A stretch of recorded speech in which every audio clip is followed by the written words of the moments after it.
Hey guys, so we are doing like this narrative thing at school, and we had to like basically say what um a personal experience or whatever. You can write it or whatever, but I chose a video. Um well, when I was really young, like kindergarten, I guess, I wanted to read. And of course, there was part of school you had to read, but I wanted to. Um, but I noticed I would say I'd mix up my D's with my B's, and my B's with my D's, N's with M's, N's with N's, etc. And so I told my mom about it, and she basically said, "Yeah, we have dyslexia, it runs on the family." And I'm like, "Okay, well," and I asked her, I'm like, "Well, is there a way to get rid of it?" She said, "No, it's stuck with you." I'm like, "Okay." So we got like this assignment later on throughout the years, like so in first grade, I guess.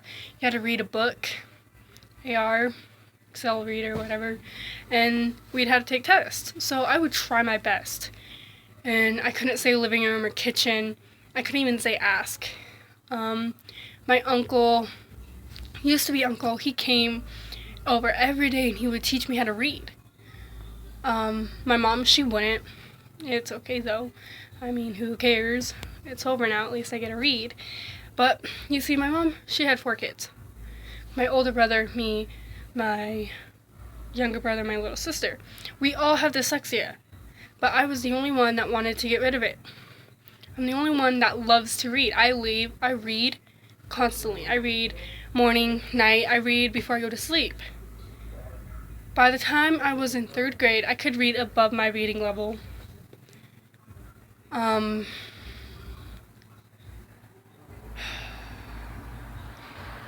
But when I got into 4th grade, 5th grade, I started going downhill because I wouldn't read as often. So I'm like, hey, I'm gonna read. So at my house, we had like this cabinet, and it was full of books, and I mean full. And I would read all the books there. I'd read it to my little sister.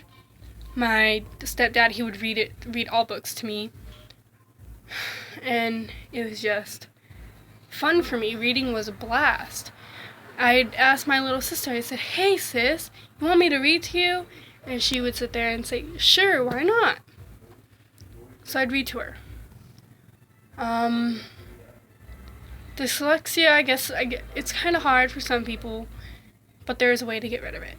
There's a way to overcome it, and this is pretty much what I'm doing. I'm saying how I overcame dyslexia, or how I slowly got rid of it, or conquered it, or whatever you want to say.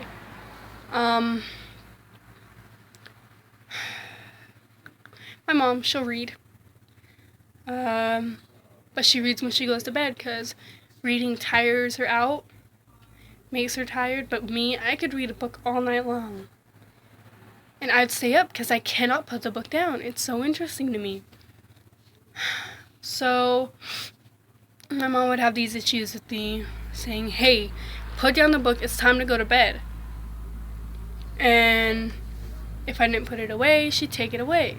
And that made me upset. So I'm like, okay, I put it away. And then one summer, my dad's like, "Hey, I know how you like reading." I'm like, "Yeah, so?" And he said, "Well, your mom, she doesn't like you reading past a certain time because you keep the light on." I'm like, "Yeah." So he gave me a flashlight.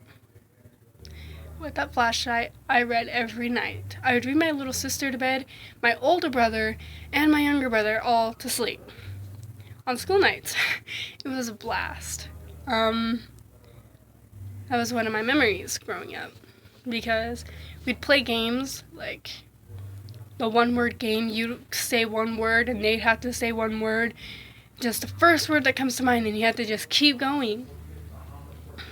And then I said, "Hey, you guys, instead of playing the game, want me to read?" They all agreed. So I said, "Okay, I have these 3 books, choose." They all chose one. So I'm like, "Okay, I'll read that one." And I would read for like the longest hours. for so long. And they would just sit there, and I'm like, Jada?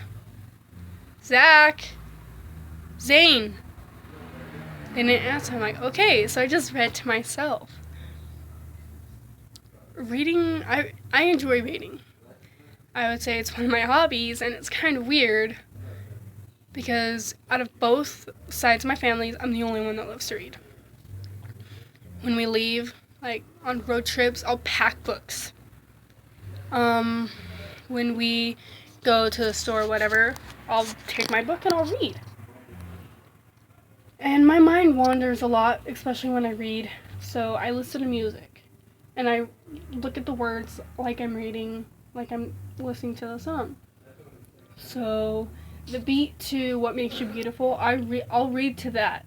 But if the book is so intense, all I hear is the music, not the words. And I'll read the book. Let's see.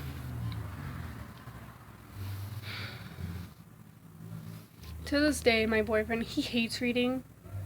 But with me, I sit there and say, hey, you want me to read to you? He'll say, sure. So I'll read to him.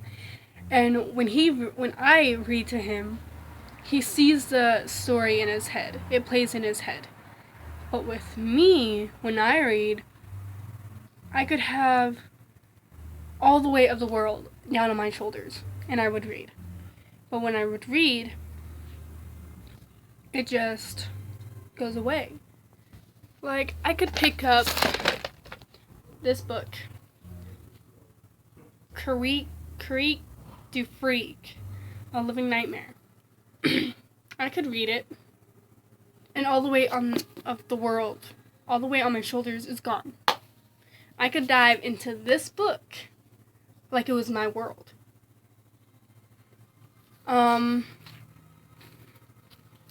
When I read, I'm no longer in reality. I go into the character's world. I'm seeing their world through my eyes. And that's what makes it so hard for me to put down the book. People call me weird for that, but hey, it's okay. It's okay to be weird. It's okay to be unique. That's what I am. To this day, I still have trouble with my dyslexia. It's hard for me to do assignments on computers. That's when it kicks in the most. I'll go to my teachers and I'll ask them what one simple word means. And some will get upset, saying, well, you're a 12th grader, you need to know this. Well, they don't know about my dyslexia. Yeah, some may say that I'm just faking it, but trust me, I'm not.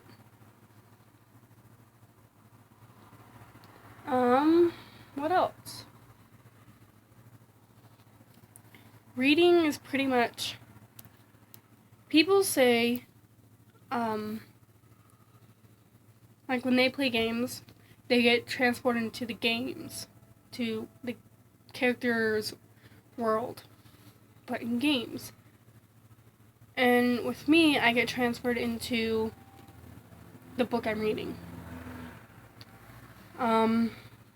Like in Harry Potter, how he reads Tom Riddle's journal thing, but there's no words until he writes on it, and how there's a crack in the book and he just gets sucked in, you know? That's how it is with me in books. But I'm not scared of going into their world, because it's something better, and it keeps my imagination running. In coloring books, there'll be weird designs, but I could see faces in it and everything, and then I point it out to someone, and then they'll see it. I'm kind of glad I have dyslexia, but then it makes things hard. But I'm up for a challenge. So I guess the significance of this is you can overcome anything if you put your mind to it. I slowly overcame dyslexia. Yes, I still have it, but I'm okay with that. Because it just makes reading a better challenge for me, and it makes reading even better. Just put your mind to something, and you can overcome it. Guarantee it. Bye.